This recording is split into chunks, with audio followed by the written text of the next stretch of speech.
सन 1440 में जब Johannes Gutenberg ने पहली बार प्रिंटिंग प्रेस बनाई तो मुझे नहीं लगता कि किसी ने सोचा होगा कि आज के ज़माने में हम 50 पैसे का एक प्रिंट निकाल लेंगे। लेकिन टेक्नोलॉजी इससे भी कहीं ज़्यादा आगे बढ़ गई है। आज की वीडियो में हम बात कर रहे हैं 3D प्रिंटिंग की। मेरा एक दोस्त है, उसने अभी एक 3D प्रिंटर का बिजनेस चालू किया है। आइए मैं आपको लेके चलता हूँ उसके पास। ये देखो हम पहुँच गए ऐश्वर्या के घर पे और ये देखो ये काम पे लगा हुआ है। और भाई कैसे हो यार? बढ़िया बढ़िया। हम बस ये देख रहे थे कि हम यहाँ पे आए और भाई हमारे लिए मशीन चालू करके रखे। ये तो बहुत ही शानदार मशीन है, देखिए इसका रोलर भी काम कर रहा है यहाँ पे। भाई ऐश्वर्या, हम सभी इस मशीन के बारे में जानने के लिए बहुत ज़्यादा इंटरेस्टेड है, हमको फैंटेसाइज करती है ये मशीन। तो हमें एक बार थोड़ा सा डिटेल में बता सकते हैं ये मशीन काम कैसे करती है और आपने क्या क्या प्रिंट किया है और आपने क्या सोचा? जी, जैसा कि आप यहाँ एक 3D प्रिंटर देख पा रहे हैं, ये एक FDM प्रिंटर है। FDM प्रिंटर यानी फ्यूज्ड डिपोजिशन मॉडलिंग। जैसा कि हम ट्रेडिशनल टेक्निक से, जैसे कि जब भी हम कोई ऑब्जेक्ट को बनाते हैं तो हम एक सॉलिड ब्लॉक ऑफ वुड और मेटल जिससे भी हम स्टार्ट करते हैं वो वहाँ से हम स्टार्ट करते हैं और उसमें से हम मटेरियल रिमूव करते जाते हैं। मान लो कि हम थर्माकोल से भी कुछ बना रहे हैं तो भी हम मटेरियल को थर्माकोल में से रिमूव करते जाएंगे। लेकिन इसमें हम मटेरियल को रिमूव कभी भी नहीं करते हैं, हम सिर्फ मटेरियल को ऐड करते हैं। इसकी ये खास बात है कि जो काफ़ी सारी लिमिटेशंस होती है ट्रेडिशनल टेक्निक्स की, वो इसमें नहीं है। जैसे कि हॉलो ऑब्जेक्ट्स को बना पाना, मतलब जो ऑब्जेक्ट आप बनाते हो उसको अंदर से आप खाली रख सकते हो। जी, ये आप कहना चाह रहे हो? जी ठीक है। तो ये मशीन काम ऐसे करती है कि एक प्लास्टिक का वायर होता है जो कि ऊपर इस गट्टी में आप देख पा रहे होंगे,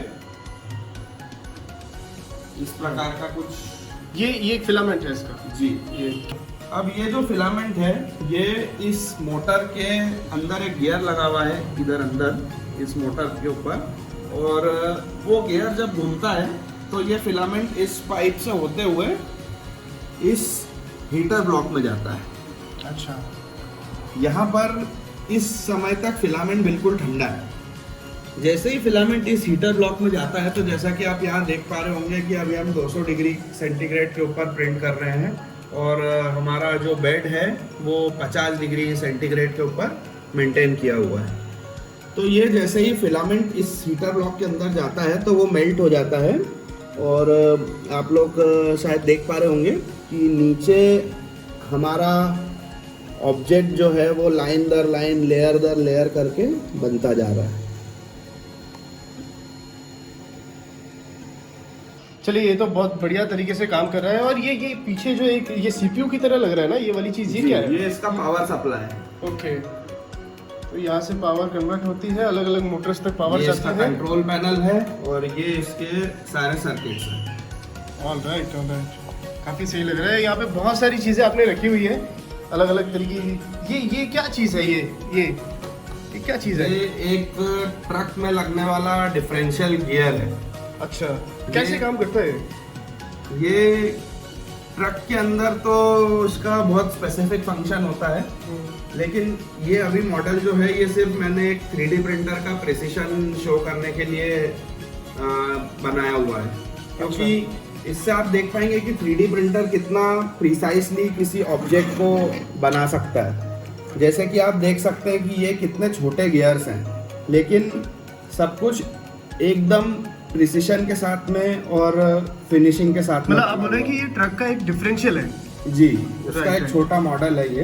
अच्छा, ये सिर्फ 3D प्रिंटिंग कैपेबिलिटीज को डिफाइन करने के लिए या दिखाने के लिए बनाया गया है एक तरीके से। हाँ, मतलब आज की तारीख में अगर कोई व्यक्ति चाहे कि वो अपने घर पे ट्रक के डिफरेंशियल का मॉडल खुद बना ले तो वो मेरे को नहीं लगता कि वो 3D प्रिंट के अलावा किसी और में पॉसिबल भी है शायद। जी सही है, बिल्कुल सही। ठीक है, और क्या क्या चीजें बनाई है आपने? सर जैसे कि आप इधर देख पा रहे होंगे self watering planters. Self watering planters? जी, इसके अंदर आप पानी भर के रख दीजिए, ये ऊपर वाले गमले के अंदर आपकी मिट्टी आ जाएगी और जैसे आप इसको इसमें रखेंगे तो मिट्टी ऑटोमेटिकली पानी को सोखती जाएगी और धीरे धीरे करके वो पानी खत्म होता जाएगा। इसमें जैसे आप एक बार पानी डालो तो 5 to 7 डेज तक इसमें आपको देखने की जरूरत नहीं। तो बेसिकली जैसे पुराने जमाने में वो जो बॉटल्स में हम मनी प्लांट वगैरह उगाते थे उसी तरीके का ये है थोड़ा सा। जी, लेकिन इसका लुक काफी मॉडर्न है। आप राइट देख राइट सकते राइट हैं। राइट। दूसरी बात ये कि हम इसमें कस्टमाइजेशन भी ऑफर करते हैं। अगर आपको इसमें अपना नाम लिखकर चाहिए या अपनी कंपनी का या ऐसा कुछ आपको इसमें लिखकर चाहिए तो वो सब कुछ हो जाता है। अरे भाई, ये तो बहुत ही अच्छी चीज़ हो जाएगी। जी, क्योंकि इसमें हम कस्टमाइजेशन बहुत आसानी से कर सकते हैं। क्योंकि मान लीजिए आपको आपकी कंपनी के लिए टी कोस्टर्स चाहिए, लेकिन कोई कंपनी प्लास्टिक जो बना रही है वो कंपनी आपको 100 टी कोस्टर तो अलग से बना के देगी नहीं आपकी कंपनी के लिए। सही बात है। तो वो टी कोस्टर हम आपको बना के दे सकते हैं, जिसकी क्वांटिटी भले ही लिमिटेड हो, हम Okay. एक पीस भी बना के दे सकते हैं। अच्छा, तो मतलब इसका डाई और इंजेक्शन मोल्डिंग से कोई भी संबंध नहीं होता है। अच्छा, तो जैसे सपोज मुझे आज कुछ बनवाना है, तो क्या आपके पास रेडीमेड मॉडल्स अवेलेबल होते हैं या फिर मॉडल मुझे आपको देना होता है, या किस टाइप से आप काम कैसे करते जी, हैं? दोनों तरीके से काम हो जाता है। अगर आपको कुछ मोबाइल स्टैंड या फिर वाटरिंग प्लांटर जैसी कोई रिक्वायरमेंट है, या आप हमें बता सकते हैं आपको क्या चाहिए, तो हम आपको दिखा सकते हैं कि हमारे पास क्या क्या अवेलेबल है। या फिर आपके पास अगर कोई मॉडल है, जैसे कि मान लीजिए आप कॉलेज में एक आरसी कार का प्रोजेक्ट कर रहे हैं या फिर आप ड्रोन का प्रोजेक्ट कर रहे हैं और उसकी बॉडी आप बनाने के लिए सोच रहे हैं कि कैसे बनाई जाए, तो उस सब के लिए ये 3D प्रिंटर काफ़ी अच्छे से यूज़फुल हो सकता है। अच्छा, ये यहाँ पे मुझे ये दिख रहा है, ये गन रखी हुई है और गन के ऊपर आपने फोन रखा हुआ है यहाँ पे, राइट? मतलब ये आप ही ने बनाया हुआ है? जी जी। तो ये स्टैंड जिस पे फोन रखा है ये भी 3D प्रिंटेड है? जी, ये स्टैंड भी 3D प्रिंटेड है और इसमें आप देख सकते हैं कि मेरा नंबर और नाम लिखा हुआ है। Right right right. आर्किटेक्ट ऐश्वर्य जोशी, ये आपका नंबर है और ये आपकी कंपनी का और लोगो है। ऐसा मोबाइल स्टैंड भी आप अपनी कंपनी के लिए बनवा सकते हैं। हाँ, ये तो बहुत ही अच्छा आपको है। जैसी भी उसके ऊपर जो भी लिखवाना है वो लिख सकते हैं। राइट। तो अब मैं थोड़ी सी पुरानी बात करता हूँ कि आपने जब ये साल भर पहले प्रिंटर मंगवाया, जी। तो मतलब आपके दिमाग में क्या चल रहा था? क्योंकि मेरा आपके अलावा कोई दोस्त नहीं है जिसके पास 3D प्रिंटर हो। अब मतलब आज के ज़माने में फ़ोन तो सभी के पास है। फ़ोन इस मशीन को देख के तो लग रहा है कि बहुत ज़्यादा कॉम्प्लेक्स है। ये तो थोड़ी सी चीज़ें हैं, मतलब एक्सिस पे घुमाना है और बेसिक कॉन्सेप्ट, ये मोटर्स तो हमारे पास काफ़ी ज़्यादा पहले आ चुकी है। जी। तो मैं आपसे 2 क्वेश्चन पूछना चाहूँगा प्राइमरीली कि क्या हुआ जो आपने इसको ऑर्डर किया, आपने कब ये सोचा, कैसे दिमाग में आया? और दूसरी चीज़ ये कि इतना सिंपल सा डिज़ाइन है 3D प्रिंटर का, तो इस टेक्नोलॉजी को 2020 क्यों लग गया आते आते? ये 3D प्रिंटर मैंने तो इसीलिए लिया क्योंकि मैं एक डिज़ाइनर हूँ। Okay. बाय प्रोफेशन में एक आर्किटेक्ट हूँ, जिसका मतलब है कि मैं घर डिज़ाइन करता हूँ। ठीक है। लेकिन मैं सिर्फ घरों तक सीमित नहीं रखता हूँ अपने आप को। मैं काफ़ी सारी चीज़ें छोटी और बड़ी डिज़ाइन करना मुझे काफ़ी पसंद है। ओके। तो मैं हमेशा से सोचता था कि क्या कोई ऐसी प्लास्टिक की चीज़ मेरे पास होती तो उससे मेरा कुछ फंक्शन कंप्लीट हो जाता, जैसे कि फ़ोन होल्डर बन जाता, जैसे कि एक घर का मॉडल बन जाता, जैसे कि एक रैंडम चीज़ का हैंडल बन जाता, या एक इंजन ब्लॉक का मॉडल बन जाता। जो भी चीज़ मैं एक डिजिटल स्पेस में मॉडल कर सकूँ वो बन जाती। तो जब मैंने देखा कि इसकी प्राइसेस इतनी कम हो रही है 3D प्रिंटर की, तो मैंने सोचा कि मुझे एक 3D प्रिंटर लेकर और देखना चाहिए कि क्या होता है 3D प्रिंटिंग और कैसे काम करती है। ये चलता भी है? जी जी बिल्कुल, ये चलता है, हम देख सकते हैं। मतलब ऐश्वर्य भाई ने ये हमारे लिए आज एक इंजन भी बना के रखा है। इसको अपन सीधा रखेंगे थोड़ा सा, आप इसको यहीं पे रखिए ना, थोड़ा सा अच्छे से दिखा पाऊंगा मैं।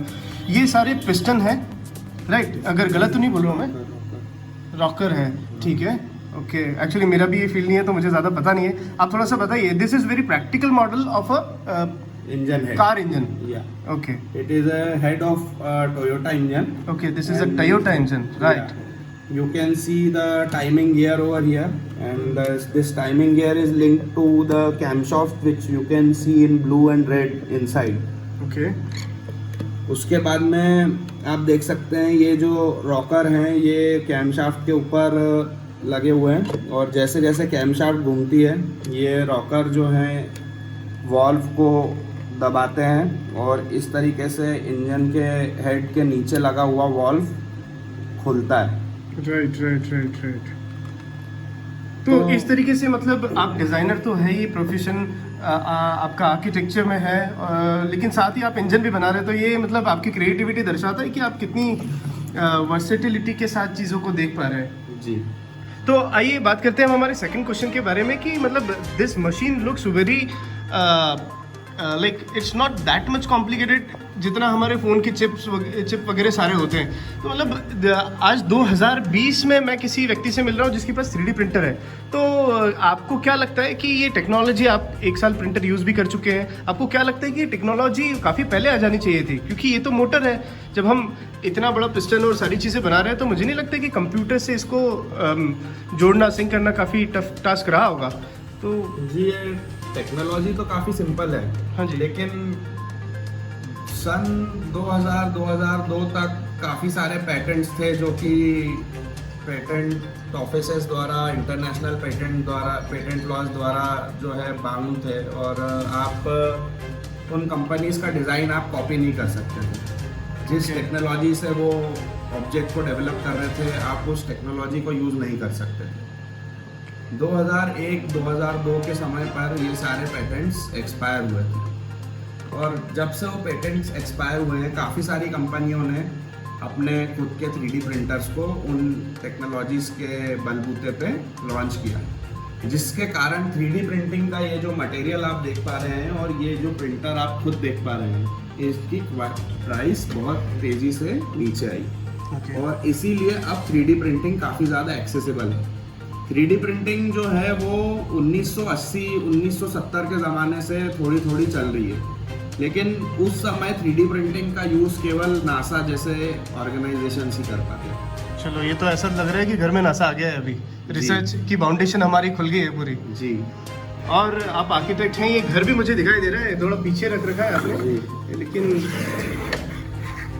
ये घर बनाया है, हाँ? मतलब एकदम, अगर आप चाहते हैं कि अगर आप भी कोई आर्किटेक्ट हैं या आप डिज़ाइन कराना चाहते हैं, या आपने खुद ने अगर घर पे या किसी सॉफ्टवेयर में किसी तरीके से अगर कोई मॉडल बना रखा है, तो आप ऐश्वर्य को दे सकते हैं। ऐश्वर्य की जो डिटेल्स है, कॉन्टैक्ट डिटेल्स नीचे डिस्क्रिप्शन में आपको मिल जाएंगी, और आप इसी तरीके से अपना एक छोटा सा घर भी बनवा सकते हैं। हम यहाँ पे सभी आर्किटेक्ट्स लोग बैठे हैं, तो मैं थोड़ा सा आर्किटेक्चर की और बात ले जाना चाहूँगा कि ये जो 3D प्रिंटर है, बेसिकली इसका आर्किटेक्चर में क्या इंपॉर्टेंस है और आर्किटेक्ट्स इसका क्या फ़ायदा उठा सकते हैं? आर्किटेक्चर और इंटीरियर डिज़ाइनिंग में 3D प्रिंटिंग का अभी काफ़ी स्कोप है। ज़्यादा आर्किटेक्ट्स और इंटीरियर डिज़ाइनर्स अभी 3D प्रिंटर को यूज़ नहीं कर रहे हैं। आर्किटेक्चर के पर्सपेक्टिव से अगर हम देखेंगे तो 3D प्रिंटर से आप फॉर्म से एक्सपेरिमेंट कर सकते हैं। Just for a quick review between two forms, you can use a shell like this of your building, which will provide you a very cheap solution for just looking how the shadows are playing out and how the building is reacting to light and everything else. And after that, once you are at your final conclusion, you can have a model like this which will exactly represent how your house is going to look after it's built. Again, in interior designing, you can go for customized door handles, customized products such as tea coasters, glasses, pots, wall fixtures, lighting, etc. तो basically हम हैं architects, और अब architects हैं तो हम कहीं ना कहीं बायोडिग्रेडेबल चीज़ें ही यूज़ करना चाहते हैं आज के टाइम में। तो क्या ये जो मटेरियल है, basically is this a plastic और व्हाट? सर, ये वाला जो मटेरियल ये है पॉलीलैक्टिक एसिड।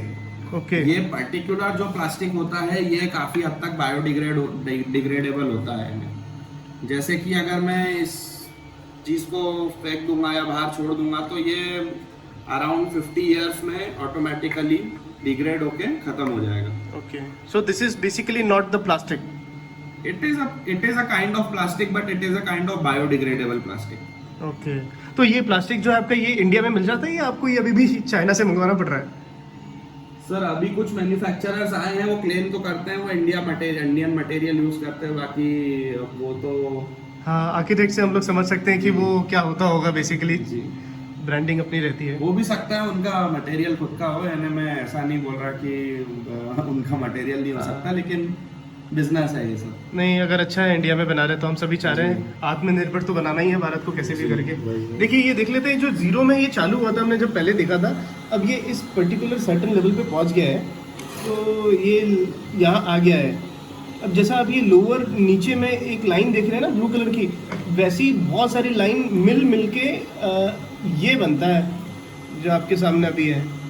भाई मुझे तो तुम ये सुपरमैन दे दो यार, ये सुपरमैन मस्त है, मैं गिफ्ट करूंगा किसी को, उसको बहुत अच्छा लगेगा। बिल्कुल बिल्कुल। कितने का है ये सुपरमैन? ऐसा एक्शन फिगर लगभग 500 रुपए का कॉस्ट करता है। अच्छा, नहीं काफ़ी प्रिसीजन है इसमें यार, मतलब बाल भी दिखाई दे रहे हैं काफ़ी हद तक, एकदम बढ़िया है। ठीक है, तो ऐश्वर्य से अगर आपको बात करनी है या किसी भी टाइप की कोई भी क्वेश्चंस है आपको 3D प्रिंटिंग को लेकर के, तो आप ऐश्वर्य को कांटेक्ट कर ही सकते हैं। ऐश्वर्य जी के नंबर मैं नीचे डिस्क्रिप्शन में आपको दे दूंगा, आप देख सकते हैं बिल्कुल। और आपके पास भी कुछ नई टेक्नोलॉजी या किसी भी नई तरीके की चीज़ें, कुछ इनोवेशन कुछ आता है, तो आप हमको डायरेक्टली यूट्यूब पे मैसेज कर सकते हैं, इंस्टाग्राम पे मैसेज कर सकते हैं, और भी बहुत सारी जगह मैसेज कर सकते हैं, जहाँ मिले वहाँ मैसेज कर सकते हैं। तो हम आपके पास आएंगे, नई टेक्नोलॉजी के बारे में बताएंगे। और ये वीडियो आपको कैसा लगा इसके बारे में हमें नीचे कमेंट सेक्शन में बताइए।